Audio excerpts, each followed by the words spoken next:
on va parler de la vente du Hametz. Vous savez que la vente du Hametz, elle a fait jusqu'à maintenant, elle fait couler beaucoup d'encre. Il y a eu une grande guerre entre les poskim qui permettent de vendre le Hametz et d'autres qui interdisent rigoureusement la vente. Et entre les deux, il y a ceux qui permettent que pour les grandes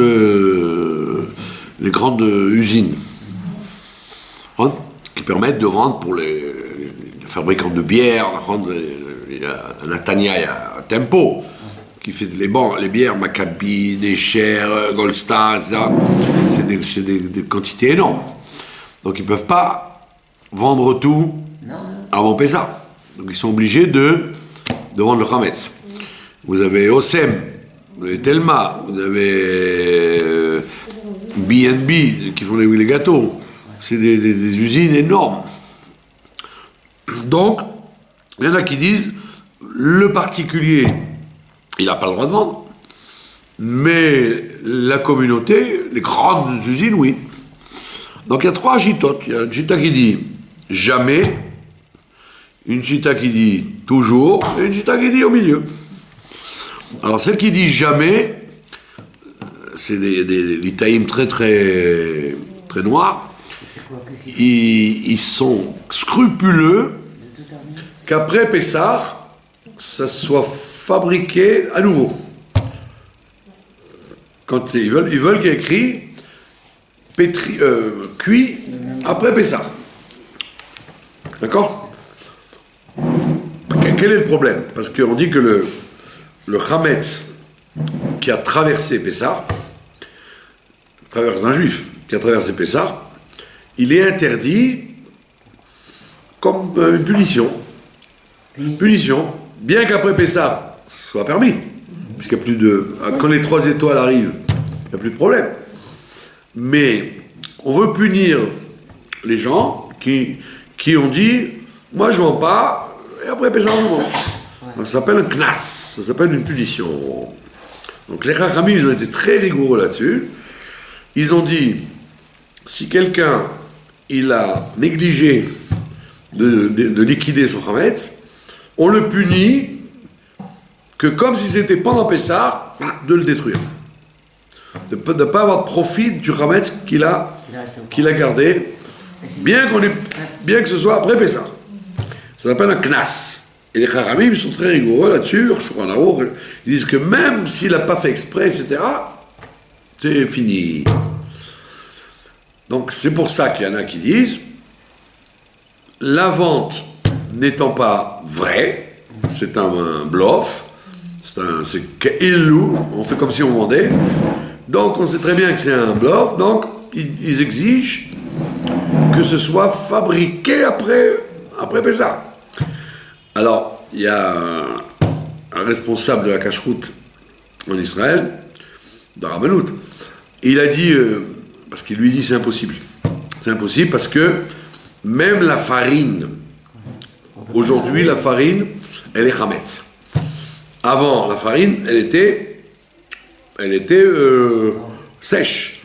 Mais maintenant, pour qu'elle soit blanche et bien entretenue, etc., ils arrosent. Ils mettent de l'eau dedans, et donc toutes les farines sont Hametz. Sauf les farines qui servent à fabriquer évidemment les matzot, qui sont conservées dans des endroits secs, etc. Sinon, les farines qu'on achète, que ce soit des farines, à part les farines bio, qui sont en petite quantité, mais toute la farine pratiquement en Israël, elle est Hametz. Donc ils disent c'est de la blague. Parce que tu dois aussi vendre la farine. Alors il disait à la radio, il disait, je vérifie beaucoup de grands magasins, des grands surfaces, genre au Sherad ou Rabbi Levi, etc. Et il dit, il m'arrive très souvent dans les entrepôts des magasins de mettre des étiquettes avant Pessah. Il rentre dans l'entrepôt avant Pessah, il met des étiquettes avant Pessah, où il y a écrit « fabriqué après Pessah ». Et les gens, ils sont contents, comme ça, ils ont le sentiment qu'ils ont mangé quelque chose qui a été fabriqué après Pessah. En vérité, c'est pas vrai. Bon, donc tout ça, c'est pour ceux qui sont des détracteurs de la vente entièrement. Alors maintenant, quel est le côté de ceux qui permettent? Et un de ceux qui permettent, c'est le Zaken, qui a un contrat de vente à lui. C'est que il y a un aspect, quand vous réfléchissez, il y a un aspect de bluff. Quel est le bluff? C'est que, en fait, vous savez pertinemment, vous et le goy, qu'on va acheter pour reprendre par la suite. D'accord? Alors, est-ce qu'une vente peut être une vente pour un certain temps? Alors, on voit que oui. Par exemple, quand vous à la fête de Sukkot, à la fête de Sukkot, chacun doit avoir son loulav. On ne peut pas prendre un loulav pour tout le monde. Parce qu'il y a écrit Ul kartem lachem. Vous prendrez pour vous. Quand on dit pour vous, ça veut dire pour chacun. Quand on dit dans la Torah pour toi, ça veut dire le public. Le Beddin, le Sanhedrin, quand il y a écrit toi, ça veut dire que c'est une mitzvah du klal. Mais quand il y a écrit vous, ça veut dire chacun. Le shofar, il y a écrit vous écouterez le shofar, donc chacun doit écouter le shofar. Tu peux pas dire, bon écoute, moi j'ai pas le temps, je vais à la plage, va à la synagogue et tu me rends quitte, tu écoutes le shofar pour moi. Non, il faut qu'il écoute de ses oreilles. D'accord? La même chose, le loulav. D'accord? Donc, à Sukkot, si quelqu'un n'a pas de loulav, il a oublié d'acheter, ou il s'est abîmé, ou il se réveille le matin, il voit que le hétrog il est abîmé, un chien l'a mangé, il a plus de loulav. Une des espèces est morte. Donc il va à la synagogue, et il demande qu'on lui donne un loulav. Alors moi je lui donne mon loulav, en matana entière, mais je lui dis c'est une matana, tout le temps qu'elle est d'entre tes mains, c'est à toi, et après tu me le rends. Donc on voit bien que c'est une matana pour 10 secondes. Ça arrive. Donc on peut faire aussi une vente pour un certain temps. Dans plein de choses on peut faire ça. On peut vendre quelque chose pour un certain temps. Et pas comme disait ma grand-mère, donner c'est donner, reprendre c'est voler. Non, il peut y avoir un cas où tu donnes, où tu vends, mais tu limites. Ouais, tu limites, tu n'es pas obligé de donner et vendre pour tout le temps. Donc le Hametz, donc il y en a qui disent, mais à l'origine même, quand tu t'assois avec le goy, bon, ici en Israël, la vente de Jérusalem, c'est la meilleure vente du monde, parce qu'elle est faite avec tous les détails d'une vente, comme si on vendait vraiment dans les conditions avec, comment on appelle ça, un contrat d'assurance pour les bateaux qui arriveraient et qui auraient des problèmes de douane, ou alors des piratages, ou alors des entrepôts qui sont noyés par l'eau. Donc on voit bien que la Rabbanout Harashit, ici, à Jérusalem, elle vend le mieux possible du monde. Parce qu'elle prend toutes les précautions d'une vraie vente.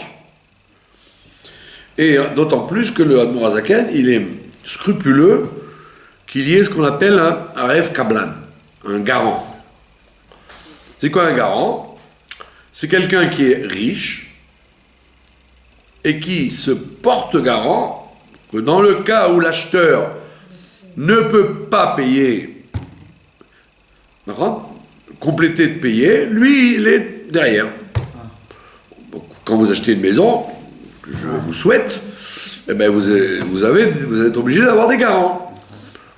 C'est quoi le garant? C'est quelqu'un qui, si jamais tu ne peux pas payer, les mensualités, etc., de remboursement, lui, la banque s'attaque à lui. Avant, il y avait un scandale en Israël, parce qu'avant, il s'attaquait au garant avant de parler à lui. Moi, j'ai reçu des fois des menaces, etc., de gens que je connaissais à peine, parce que je leur avais rendu service. Cher monsieur, si vous ne payez pas d'urgence, on vous attaque. Alors aujourd'hui, ils ont changé cette loi. Que maintenant, ils attaquent d'abord le propriétaire et après les garants. Mais un garant, c'est quelqu'un qui vraiment est là derrière pour payer si l'acheteur ne peut pas payer. Donc la Rabbanout Harashit, elle prend un Ref Kablen. Elle prend un Ref Kablen, un garant, qui est de la Rabbanout, qui est un monsieur c'est le secrétaire de la Rabbanout qui a l'argent du budget sous sa signature, et qui dit à l'arabe, si tu peux pas payer, compléter l'argent que tu nous dois, ben je suis là moi. Évidemment, c'est des millions de shekels, puisqu'ils vendent, je vous dis, Osem, Telma, Necher, c'est des usines. Peut-être Trump, il peut se les offrir, mais personne ne peut acheter ça. Alors, il y a des gens qui disent, mais c'est de la blague, puisque tu sais pertinemment que dans 8 jours, tu vas récupérer ton Hametz. Et alors, parce que je sais que je vais récupérer mon Hametz, il n'est pas vendu pendant 7 jours, il est vendu. Comment ça? Donc c'est pour ça que je fais tous je mets tous les éléments pour que ça s'appelle une vraie vente. Alors quelqu'un m'a dit ce matin, mais soyez honnête, vous avez vendu lui il aime le whisky, lui, il est un fou du whisky, du vrai ou du bon whisky, bon, moi c'est pas ma tasse de thé, bon, peu importe. Alors il me dit, si vous avez une bonne bouteille de whisky, et que l'arabe il vous téléphone pendant Chol HaMoed, il dit, monsieur Barquette, je viens pour le whisky. D'abord, je lui dirais, monsieur, vous êtes un musulman, vous n'avez pas le droit de boire du whisky. Il dit, c'est pour ma cousine. Bon. Il me dit, alors, vous lui donneriez? Je dis, bien sûr, je suis obligé de lui donner. Mais même si ça me plaît, ça me dérange, mais je lui donnerai quand même. Pas parce que j'aime pas le whisky, mais parce que c'est comme ça. Alors, donc, quel est le makor? Comment peut-on trouver l'explication dans le judaïsme qu'on ait le droit de faire des choses qui sont des bluffs? Moralement, c'est un bluff. Comme ça, comme la vente la terre pendant la Shemitah, et comme la permission, quand vous allez à la banque, toutes les banques d'Israël, les 4 grandes banques, elles vous font ce qu'on appelle un Heter Iska. Un Heter Iska, ça veut dire que vous avez l'autorisation de payer des amalotes, comment ça s'appelle? Des agios. Et c'est plus que ça, vous payez du ribit carrément, vous payez un prêt à intérêt. Quand vous avez un minus, quand vous avez moins que 0, ce qui est le cas de beaucoup de gens, donc chaque jour qui passe, vous payez sur ce minus. Et donc, il est haut. C'est pas qu'on vous fait payer des clopinettes, vous fait payer des grosses sommes. Ou alors, c'est la grande mode aujourd'hui, ils vous font de la publicité dans les radios, les télés, les journaux, etc. Bon, fais ça.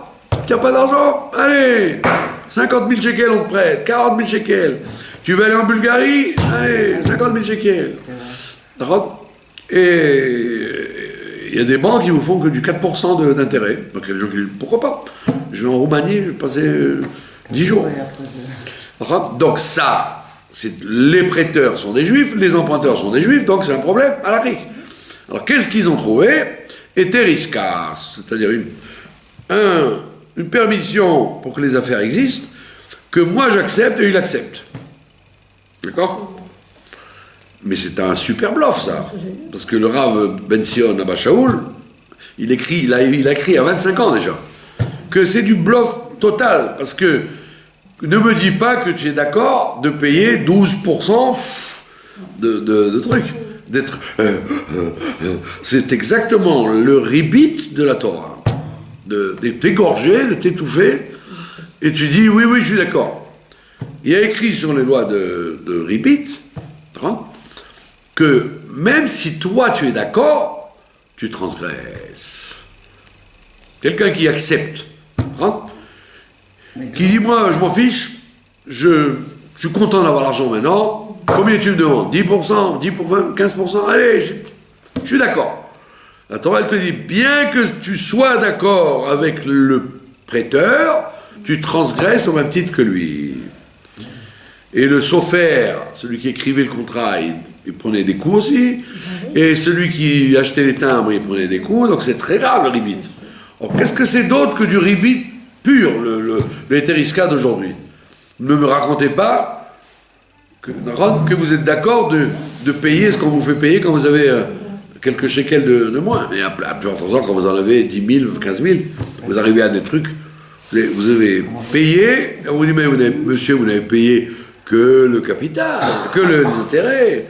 Donc on voit bien que la Torah, les Chachamim, ils ont découvert des moyens pour faciliter la vie du tzibur, et on voit bien que tous ces moyens sont plus que douteux au niveau de la réalité. D'accord? Voilà, moi c'est ce que je dis toujours aux Litaïm, ou aux Sfaradim orthodoxes qui disent « Ah, il ne faut pas avoir de Chametz !» Je leur dis « Comment vous acceptez le héteriska dans les banques ?» Le Chametz, ça n'est qu'un Issour de Rabbanan. Quand Pessah est terminé, c'est un Issour de Rabbanan, c'est pas un Issour de la Torah. Mais le Rabbanan, comme on dit, c'est une punition. C'est pas qu'il y a une interdiction sur l'objet lui-même, c'est que c'est une interdiction sur la personne. Le Rabbanan. Mais le héteriska, c'est Deoraita, puisque c'est du ribit. Et on recevait des coups dans le Beth Amikdash pour ça. Alors comment vous acceptez tous vos rabbanim de Bnei Brak et de Yerushalayim, ils vous disent, oui, il n'y a pas le choix, hein, l'héteriska. Comment il n'y a pas le choix? Alors invente une banque. Une banque sans intérêt, comme les Gmachim. Alors on voit bien que là-bas, tout le monde dit, il n'y a pas le choix.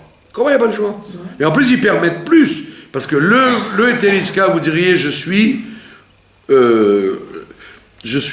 égorgé par la banque, j'ai pas le choix, parce que je dois avoir un compte pour payer mon électricité, mon eau, je suis obligé de passer par la banque, donc j'ai pas le choix. Donc je peux dire que je suis contraint. Mais quand j'accepte de faire un prêt, et tous les jeunes couples et tous les gens qui veulent se promener à Pessah, ils font des prêts, là, au nom de quoi tu acceptes? Et que tu les vois pendant des années, ils n'ont pas encore fini de payer. D'accord? Donc ça veut dire que le problème n'est pas réglé. Tu ne peux pas dire que tu es contraint à prendre le prêt. Tu n'as pas l'argent, mais ne va pas en vacances. Et donc pourtant, là-bas, les gens, ils ferment les yeux et les deux yeux. Et sur le Chametz, ils critiquent.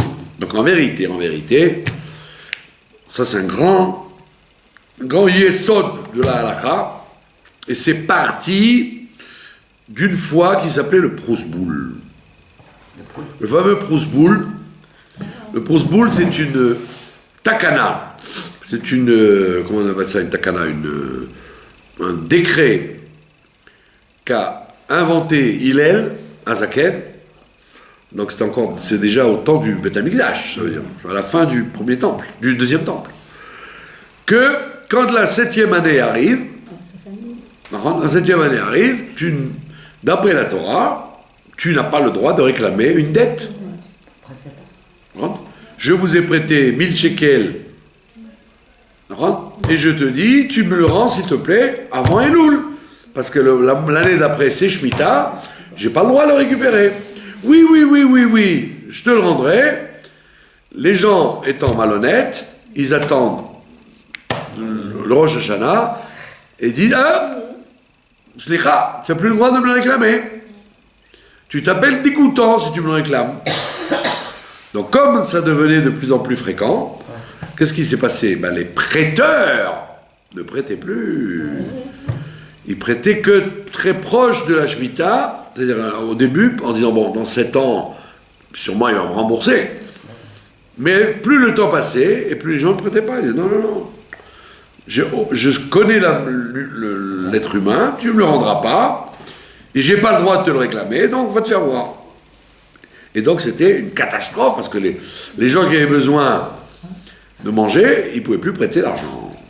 Donc il est venu et il a dit, nous allons inventer une takana qui s'appelle le prosboul, qui veut dire quoi?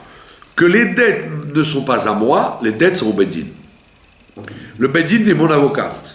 C'est moi je vous prête 1000 shekels, mais en vérité, c'est pas moi qui vous prête 1000 shekels, c'est le Beddin. Donc, c'est le Beddin qui fait le prêt, et le Beddin, lui, comme c'est pas son argent, il a le droit de le réclamer. Et donc, en fait, ça veut dire que quand la Shemitah arrive, les dettes ne sont pas annulées. Et donc, je suis tranquille. Je peux prêter même le 29 Elul, je sais que la personne devra me rembourser le prêt. Donc, il a fait une takana qui est un bluff, puisque, en fait, je déjoue la Torah. La Torah, elle t'a dit, ne prête pas, ne récupère pas tes dettes la 7e année, et là tu dis oui, tu peux récupérer tes dettes 7e année. Donc le prosboul de Hillel, c'est bien le premier bluff qu'on a vu. Mais pourquoi on a fait ça? Ça s'appelle un bluff, d'accord? Mais pourquoi on l'a fait? Pour empêcher les gens d'être des dégoûtants. C'est que moi je vais être dégoûtant si je te réclame, mais toi tu vas être un voleur si tu me le rends pas. Donc on voit bien que toutes ces takanotes, du prosboul, du Eter Mechira, de vendre la vente de la terre pendant la Shemitah, de vendre le Chametz, ce sont des permissions, ce sont des bluffs halachiques, comment on appelle ça, des entourloupes au niveau de la halacha, pour permettre le bon fonctionnement des choses. Alors, autant du Admor Hazaken, ou les poskim qui permettaient qui ont toujours permis, c'était bien sûr contestable. Pourquoi? Parce que d'où on apprend la vente du Chametz, on l'apprend dans la Gemara, qui avait dans la Mishnah même, il y avait Rabbi Akiva, et ses collègues sur un bateau, la veille de Pessah. Ils étaient sur un bateau, l'heure de la fin de la consommation du Chametz approche, et le bateau n'arrive pas à destination. Et ils se retrouvent tous avec de la farine, et des sandwichs, et des produits Chametz dans le bateau. Alors les Chachamim demandent à Rabbi Akiva, qu'est-ce qu'on fait? Alors il dit, on jette tout à la mer. Jette tout à la mer, et après, qu'est-ce que je vais manger? Je vais me jeter dans la rue. Alors Rabbi Akiva, il dit, ouais, tu sais quoi? Appelle le capitaine. Le capitaine, bonjour monsieur Dupont, vous allez nous acheter notre Chametz. Donc on lui vend le Chametz, et 7 jours après, ils ont été récupérés. Voilà d'où on apprend la vente du Chametz. Donc les décisionnaires qui disent c'est inacceptable, c'est parce qu'effectivement, ils parlaient d'un temps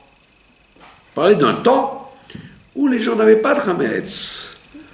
Les gens achetaient au jour le jour. Ils achetaient au jour le jour, tu as fini ton pain, tu achètes un nouveau. Tu as fini ta bouteille, tu achètes une nouvelle. Mais aujourd'hui, et peut-être que le Admor Hazaken, il a vu très loin, il a vu l'Amérique, il a vu la France, il a vu Israël dans 2000. Aujourd'hui, tous les êtres humains, même les pauvres, ils ont des stocks.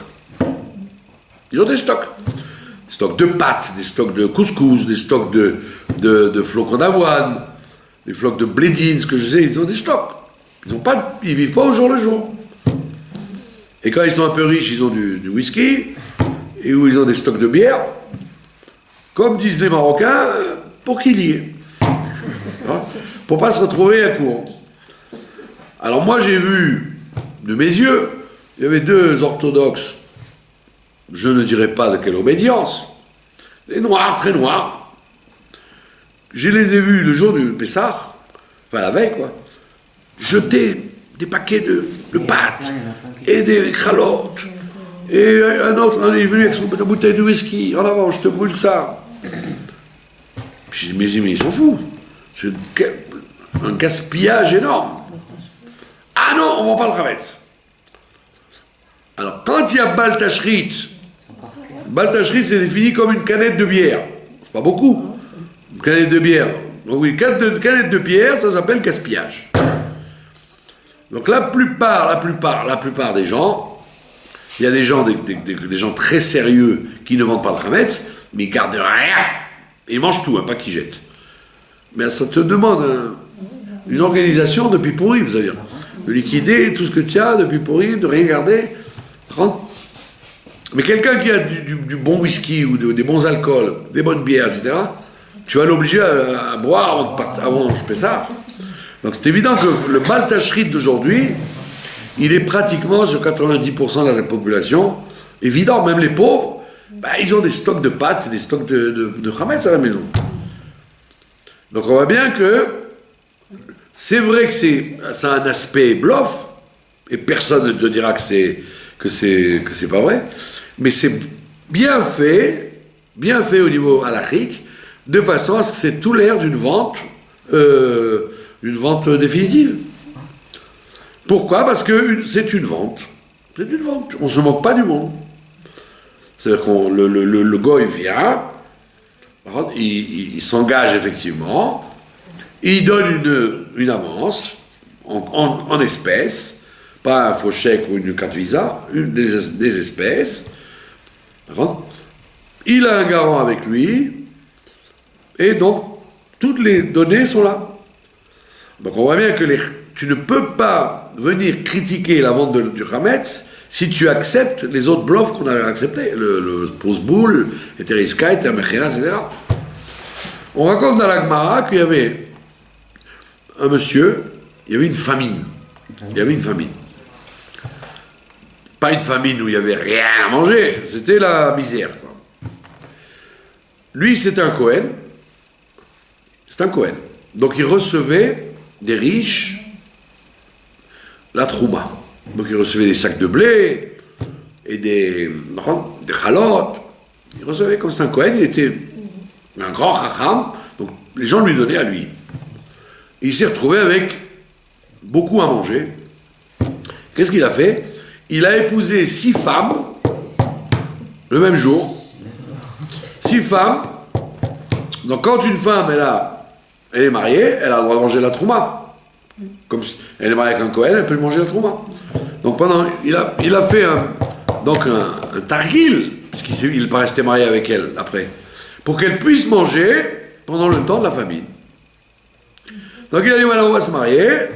Alors il fait un contrat de mariage, Elle, dès qu'elle est mariée, elle aura le droit de manger la trouma. Donc elle vient manger sa farine, prendre son truc, et après quand la famine s'est arrêtée, il leur a donné le guet pour qu'elle puisse refaire leur vie. Donc tu vois bien un exemple typique encore d'un truc qui a l'air d'un bluff. Puisqu'il n'avait aucune intention de rester marié avec elle, les pauvres. Il n'allait pas se marier avec 6 femmes, ce qu'il aurait fait avec. Donc on peut te donner des exemples, énormément d'exemples, pour faciliter la vie des gens. Donc c'est pas que tu fais ça pour rouler le bon Dieu. Tu fais ça pour faciliter la vie du tsibour. Donc il faut... Si des gens vous disent comment vous pouvez vendre du vrai Hametz, vous n'avez pas honte, il faut leur expliquer aux gens que non, c'est pas du tout malhonnête, c'est une des facilités que les Chachamim ils ont trouvées pour ne pas faire du gaspillage. Alors,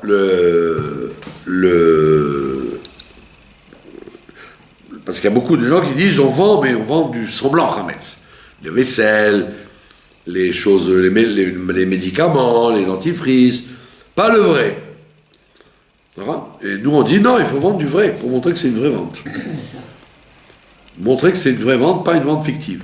Alors je vous raconterai cette anecdote que j'ai racontée 3500 fois, mais c'est pas grave.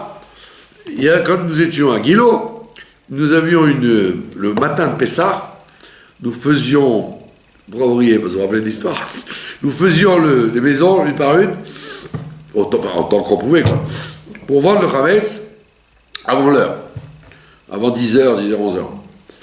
Et puis voilà, il y avait l'équipe, il y avait Farber, Tanguy, Dan. Alors, on y va, on frappe à la porte, le monsieur, grande barbe, avec une grande kippa, noir et tout, une grande mezouza, bon, on dit, c'est un orthodoxe. Et on lui dit, monsieur, voilà, avant l'heure, on vous vend le Hametz. Ah putain, en Irak, on ne vend pas le Hametz, en Irak, on a toujours respecté, on ne fait pas le Hametz, on ne vend pas le Hametz. On détruit tout, enfin, on mange tout. Ok, alors eux, ils parlent avec lui, ils essaient de le convaincre.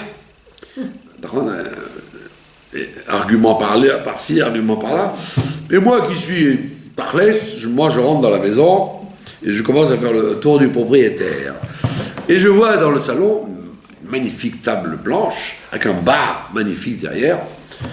Et je regarde une série de tous les alcools, je ne sais pas trop, c'est de la cache-route, bon, en tous les cas, des liqueurs. Et puis au milieu, une bouteille de whisky. Oui, de whisky, Amity. Alors, pendant qu'ils étaient en train de parler, je lui dis, Slicha, je t'interromps, mais dis-moi, tu veux pas vendre de Hametz, d'accord. Mais tu es sûr que tu n'as pas de Hametz? Il m'a dit, bien sûr. Qu'est-ce que tu racontes? Ma femme et moi, on a tout nettoyé, on n'a rien. Je lui dis, tu sais ce que c'est ça? Il m'a dit, c'est de la liqueur. La liqueur. Je lui dis, Adoni, je lui dis, viens au téléphone au Rav Ovadia Yosef, d'accord, en direct, et il va te dire que le whisky, c'est pas la liqueur, c'est du Hametz pur. Je dis, qu'est-ce que tu racontes? Mais je dis, oui, le whisky, c'est fait à base de houblon, de blé, etc. C'est du Hametz netto, comme la bière. Alors, il était assis. Alors, j'ai dit, tu vois, donc, vends le Hametz, comme ça, tu es tranquille. Si tu l'as liquidé, ça mange pas de pain, comme on dit. C'est le cas de le dire. Si tu l'as pas liquidé, au moins tu es couvert, tu as vendu ton Hametz. Il a accepté. Donc, hein? Il a accepté. Oui, il a accepté. Mais j'ai dit, Marc, pas de l'Echa, qu'est-ce que ça peut te faire? Une signature, tu vas pas demander d'argent. Parce que quand on allait chez les Russes, il y avait des Russes. Alors, quand on frappait, alors, la femme, elle disait au mari, Ziganim. En Russie, les Ziganim, c'est des voleurs. Quoi. Ils font semblant de te proposer quelque chose à acheter, et puis par derrière, ils te volent la vaisselle, etc. Alors, elle dit à son mari, Ziganim. Mais elle avait oublié qu'il y avait Farber qui parlait en hébreu, alors qu'il parlait en russe. Mais Kitso, le temps fait son travail, qu'effectivement, on va de plus en plus vers la nécessité de vendre le Hametz, sinon, ça t'oblige à avoir un marketing de la maison. Tu te vois liquider si tu as du lait pour les bébés Hametz, ou tu as c'est très difficile. Voilà, donc il faut donc être tranquille et expliquer aux gens que ça a apparemment une allure de fausse vente, mais c'est une vraie vente, cachère, la méadrine, et que quand après Pessah, ton Hametz est entièrement permis. Parce qu'il y a des gens, je dis les litaïm extrémistes là, qui veulent même que ce soit cuit après Pessah. Il y a des gens comme ça qui ne mangent pas chez vous pendant un mois. Et oui, puisque tu as vendu le Hametz, c'est bidon. Donc, tu m'invites chez toi, mais je ne peux pas manger chez toi pendant un mois. Alors moi j'ai dit à quelqu'un, mais moi j'ai des bières et des whisky, je peux les garder des mois. Donc tu ne viendras jamais chez moi parce que peut-être que la bouteille de bière, elle date de Purim de l'année dernière. Donc on voit bien qu'il y a des trucs qui sont contre la nature des choses. Et la Torah, elle ne peut pas demander des choses absurdes. D'accord? Voilà, ça c'était pour le côté halachique. Donc c'est bien pour vous au niveau de l'information. Même si vous êtes convaincus, il faut savoir quand même quoi répondre aux gens qui sont curieux. Voilà, maintenant au niveau de l'histoire de Pessah, il y a toute une grande question qui se pose à propos de la punition que Dieu a faite aux Égyptiens. Ils ont pris des coups, mais alors des makotes, des manotes. Évidemment, les Mefarshim, ils disent, Mais il y a écrit 400 ans avant l'exil d'Égypte, Abraham Avinu, il est rentré dans une tardema, tombé à la renverse, et Dieu lui a fait ce qu'on appelle le Brit Ben Abetarim, l'alliance où il lui garantit la terre, garantit des enfants, et il lui dit, tes descendants seront esclaves dans un pays qui n'est pas à eux, et ces gens-là leur feront un shiboud, un esclavage, ils les font souffrir, et je leur ferai payer ce qu'ils ont fait, etc., etc. Donc les Mefarshim posent la question, ils disent, attends, pourquoi, étant donné qu'il y avait un ordre de Dieu, le Brit Ben Abetarim, c'est un ordre, et Dieu lui dit, c'est sûr qu'il va y avoir, tes enfants vont être esclaves, étrangers, esclaves, souffrir, etc. Donc c'est un ordre. Donc si les Égyptiens ont obéi à l'ordre, pourquoi ont-ils été punis? D'accord? S'il y a une xéra, par exemple, une xéra sur quelqu'un, il a une xéra d'être bête. Comme la Gemara dit, intelligent ou bête, beau ou vilain, grand ou petit, c'est depuis le ventre de sa mère que c'est fixé. Il n'a pas de libre arbitre là-dessus. C'est une xéra. Il y a des gens bêtes qui naissent, coefficient intellectuel très faible, et des gens brillants, il y a des gens beaux, il y a des gens pas beaux, il y a des gens bons, des gens pas bons, d'accord? Donc c'est une xéra. Donc, je vais punir quelqu'un parce qu'il est bête. Il est bête.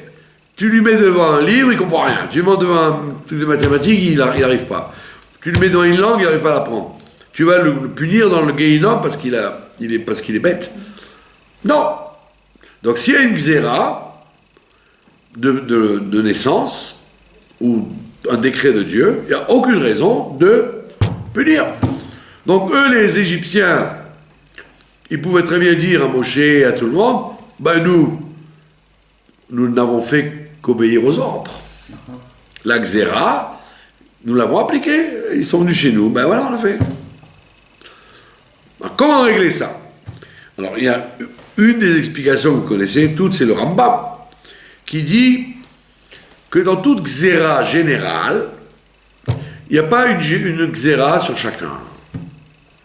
C'est-à-dire que la xéra du peuple, oui, le peuple égyptien devait leur faire du mal, c'est vrai, mais chaque Égyptien pris à part, il aurait pu dire, moi non, moi je ne suis pas là-dedans.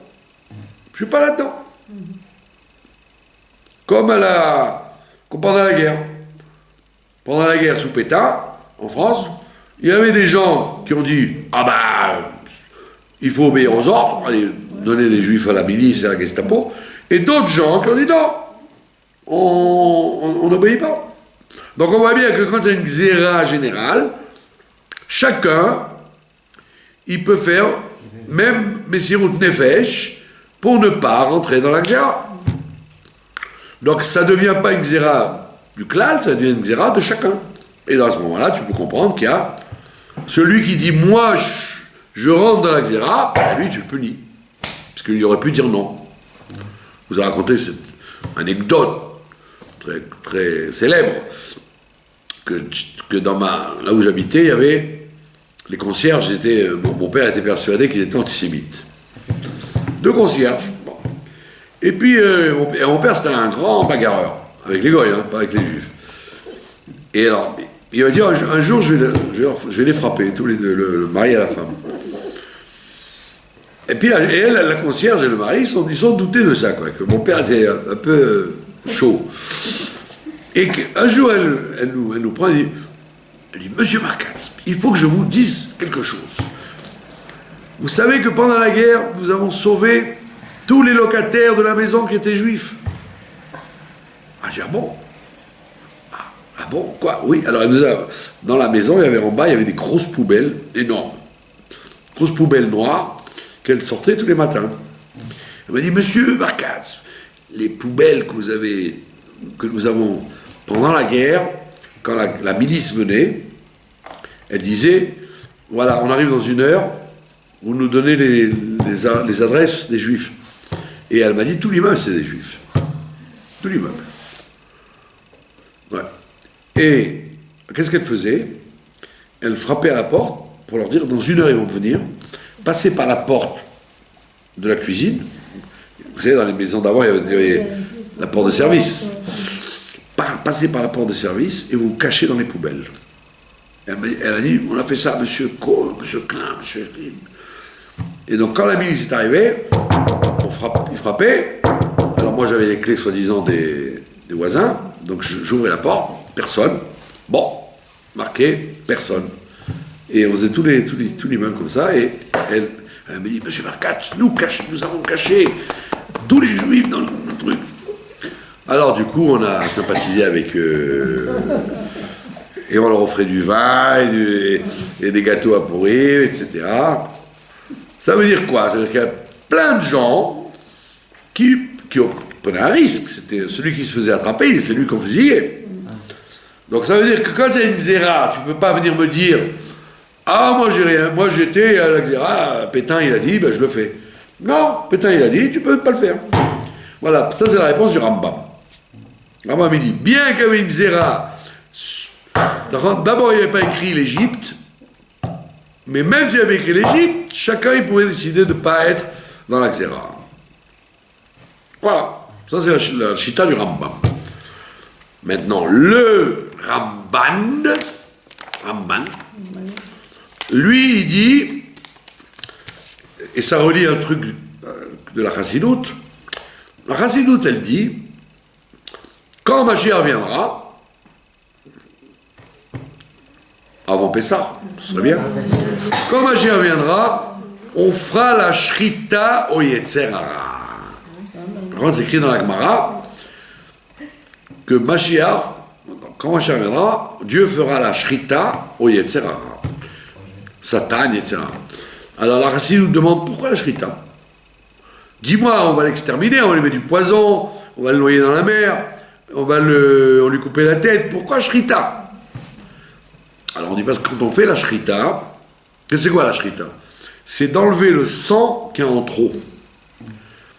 Tu as le droit de manger un agneau ou du bœuf, sauf les véganes, les véganes, ils vont te dire, les bio, le shalom de manger de la viande. Bon, nous, les gens normaux, nous mangeons du poulet, de la dinde et de la viande. Et des steaks quand on a de l'argent. D'accord? Donc, quand tu tues la bête, tu as une mitzvah d'enlever le sang qui est en trop. Et c'est ça le but de la shrita, d'enlever le sang trop fort que tu n'as pas le droit de manger. Donc ça veut dire qu'elle a une énergie, cette bête, il faut que cette énergie, tu n'en manges pas, tu n'en prennes pas trop, parce qu'il y a écrit Adam ou Nefesh. Le sang, c'est l'âme, donc tu vas devenir comme un poulet, comme un bœuf, donc on te dit, enlève le sang et ne garde que la bête elle-même. L'énergie, la même chose. Le Yetzer Hara, le Satan ou les nations, ils ont un rôle. Ils ont un rôle de déranger ou de faire nounou, voilà, de faire nounou. Garde-fou. Mais d'en faire plus, ça c'est leur faute.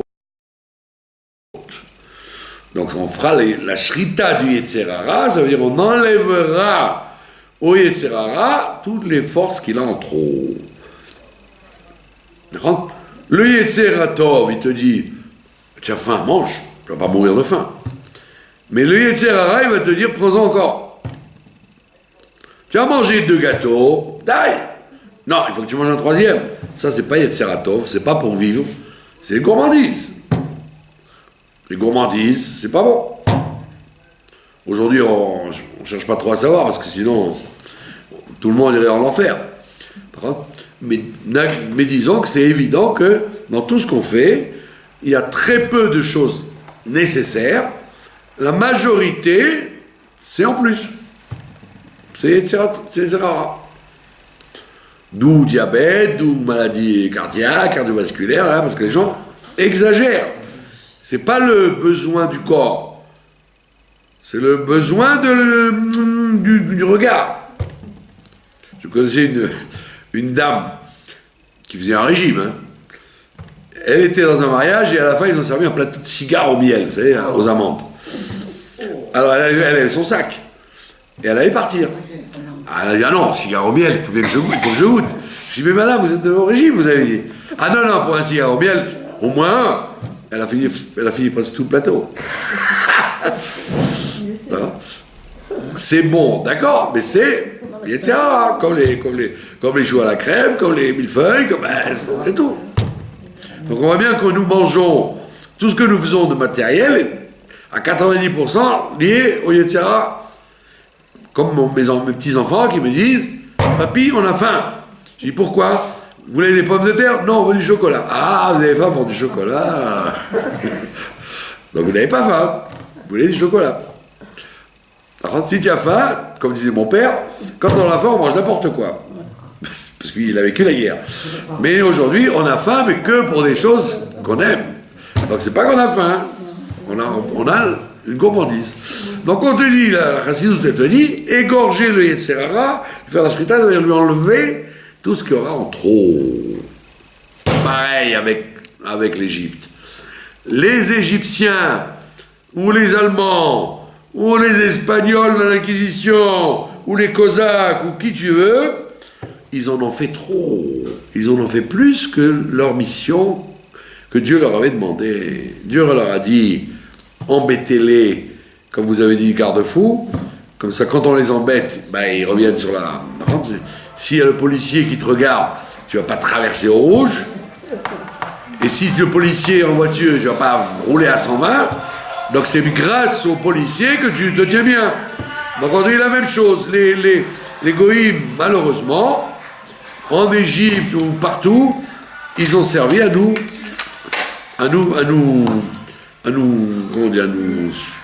secouer pour éviter qu'on fasse des bêtises. Comme il a écrit Veinu Otam, ils les feront souffrir. Alors l'Agada, elle te dit, qu'est-ce que ça veut dire Veinu Otam? Ça veut dire on leur a fait des supplices, des tortures? Non, l'Agada, elle te dit, on leur a mis des impôts. Ils n'avaient pas d'impôts. Au début, ils ne payaient pas d'impôts. C'était des personnages particuliers en Égypte. Ils gagnaient de l'argent, mais ils ne payaient pas d'impôts. Pharaon, il a décrété comme ça, qu'ils ne payent pas d'impôts. Qu'est-ce qui s'est passé? On a décrété les impôts. Donc c'était ça le inouï. C'était ça devait s'arrêter là. Tu ne payes pas d'impôts, puis Tom, je te mets 5%. Pour quelqu'un qui a l'habitude de jamais payer d'impôts, pour lui c'est « Ah non, c'est scandaleux !» Vous vous rendez compte? Maintenant, comme ça n'a pas suffi, Dieu il a monté la dose. Et après il y a eu les travaux forcés. Et après il y a eu les enfants qu'on jette dans l'eau. Et après, donc, en fait la xéra, elle n'était pas de tout ça. Elle était rien que d'embêter un peu les gens en terre étrangère. Et voilà, ils ont été nettoyés de leurs fautes. C'est vrai que quelqu'un qui est délicat, quelqu'un de délicat, la moindre chose qui ne va pas comme il veut, ça le déstabilise, d'accord? J'avais un ami quand j'étais à la fac, il habitait avenue Victor Hugo. Donc on allait avenue Victor Hugo préparer les examens ensemble. Il avait une maison de 400 mètres carrés à peu près. Donc la cuisine était au bout, et là on étudiait l'autre bout. Et lui c'était un Marocain. Très enfant gâté, mais alors surtout avenue Victor Hugo, enfant gâté pourri quoi. Il achetait des chaussures les plus chères, et vraiment un enfant gâté pourri. Un jour j'ai étudié avec lui, dans la nuit quand on étudiait. Alors, lui, moi je n'aime pas le thé, donc je prenais un café, lui prenait du thé. Et puis en plein milieu, il dit « Maman !» Sa mère, elle fait 400 mètres à pied de la cuisine. « Qu'est-ce qu'il y a mon fils? Tu m'as pas mis le sucre !» Le sucre était sur la table, mais il fallait qu'elle lui mette dans la tasse. Mais je lui dis, mais tu es malade ou quoi? Je dérange ta mère du bout de la cuisine. Elle m'a dit, non, c'est comme ça chez nous. Il faut que la mère elle me mette le sucre. Donc un enfant gâté, Tu lui dis, il n'y a pas dessus, bah, il est déstabilisé. Donc en Égypte, on est des enfants gâtés. Paye pas d'impôts, tu es dans la meilleure terre, traité comme un roi, mais quand tu dois mal conduire, tu dis, bah, tu sais quoi, des impôts. Ah, c'est énorme. Ça s'appelle un inouï. Ça s'appelle une souffrance. Comme à Kippour, comment ça s'appelle Ta'anit, le jeûne de Kippour, ça veut dire le jour du inouï. Il y a 5 inouïs, 5 souffrances. Mais tu parles à un Israélien, tu vas te dire, un inouï.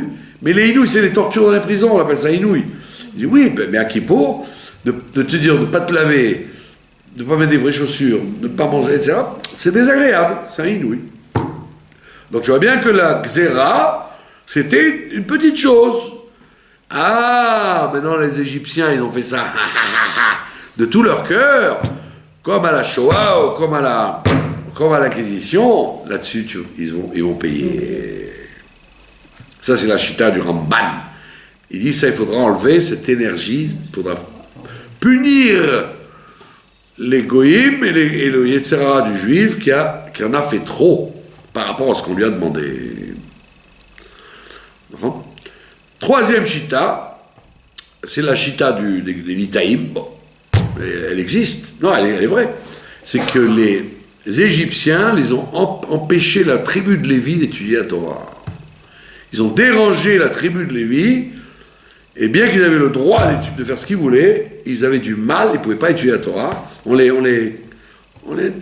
leur cassait les pieds, quoi. Et le Gaon de Vilna, il dit que la Torah est comparée au vin. Et que la Torah, c'est le vin de la Torah, c'est quand on l'étudie en profondeur. Il dit c'est pour ça qu'on jette le vin au moment des Makot, pour rappeler la souffrance que les Bnei Torah, ils ont eu, qu'on n'aura pas laissé leur vin, sortir leur vin. On nous a jeté le vin. Donc on jette le vin en riposte à ce qui s'est passé avec les goïs. Vous avez compris ? Maintenant, quelle est la conclusion au niveau de notre... Ça, c'est au niveau du klal Israël, et historique, et tout ce que vous voulez, mais maintenant au niveau du chinour. Au niveau du chinour, parce qu'il a fait du chinour, le Pessah. Au niveau du chinour, on te dit la même chose. Quand tu dois éduquer quelqu'un, entre les femmes et les hommes, entre les parents et les enfants, ou les enfants et les parents, ou les voisins, tu as une mitzvah de chinour. D'accord ? Maintenant, dans le chinour, tu as automatiquement de la réprimande. Parce que la personne n'est pas toujours comme il faut. Alors on te dit la même chose.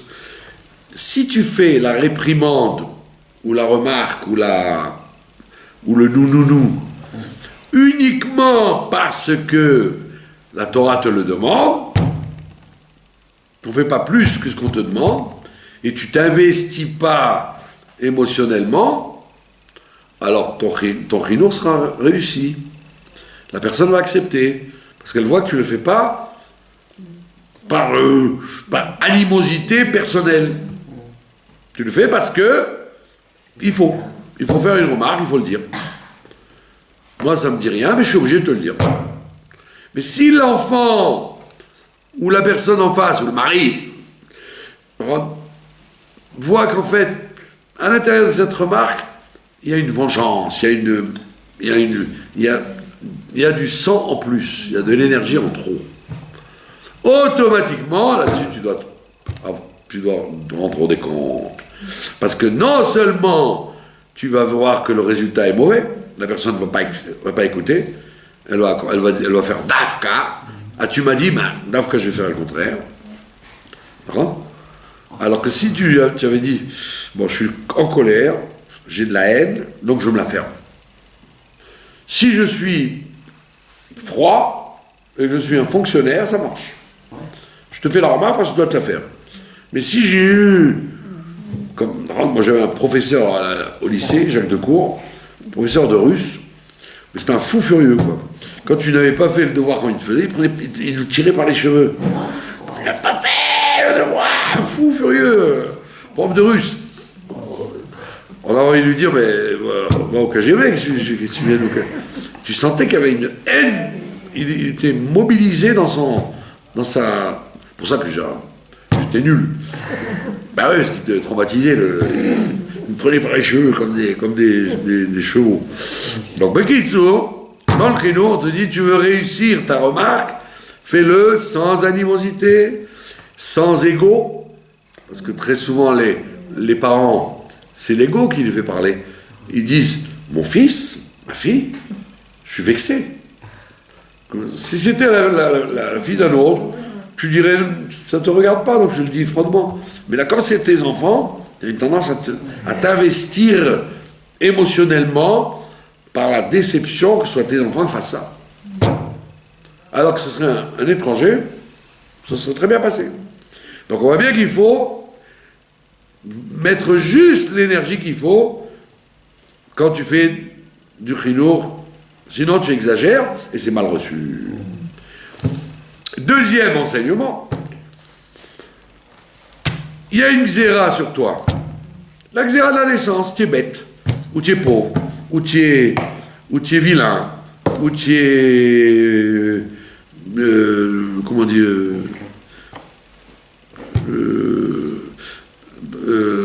dire pessimiste. C'est xéra de naissance. C'est le caractère. Alors, qu'est-ce que la personne va dire? C'est pas de ma faute. Je suis né comme ça.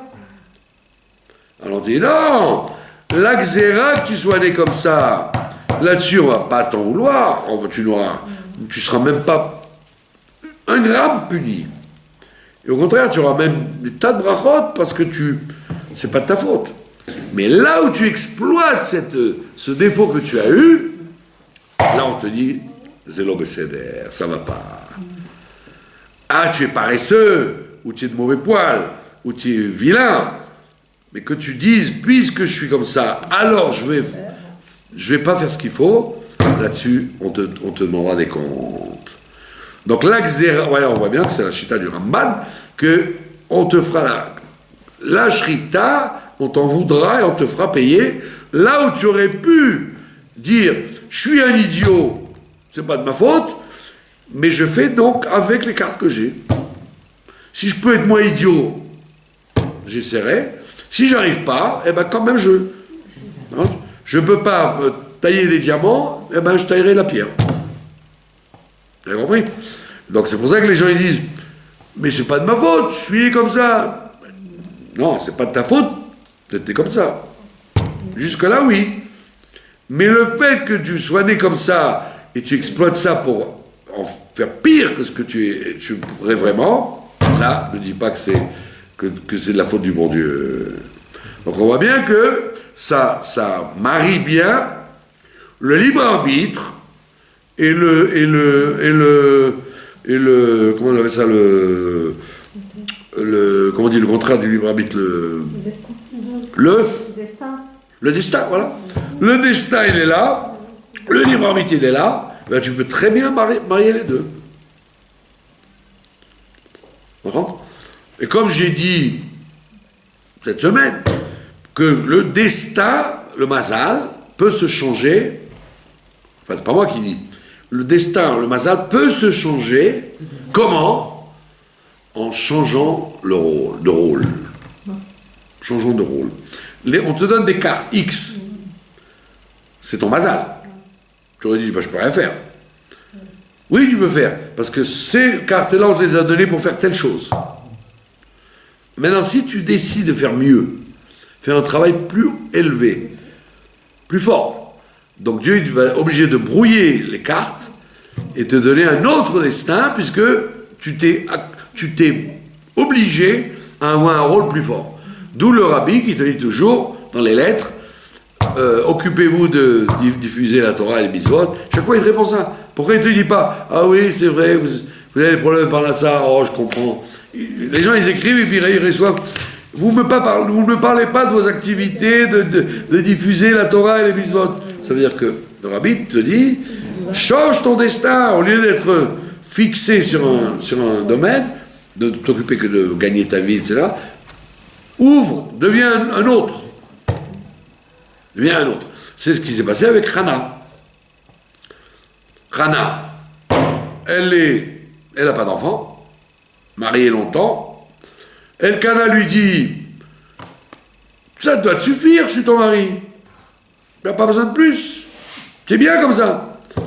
Elle dit, non, je veux un enfant. Alors, elle va voir Élie. Élie lui dit, mais ma piton, tu veux un enfant. C'est une xéra minashamaim, tu ne dois pas avoir d'enfant.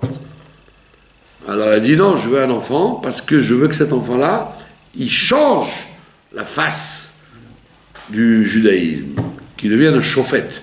Pas un enfant pour moi à la maison, pour me faire ma bouillotte le soir et m'accompagner à la coupe patrolim quand je serai vieille. Non, un enfant qui aura un destin, qui va aider les autres, le monde juif.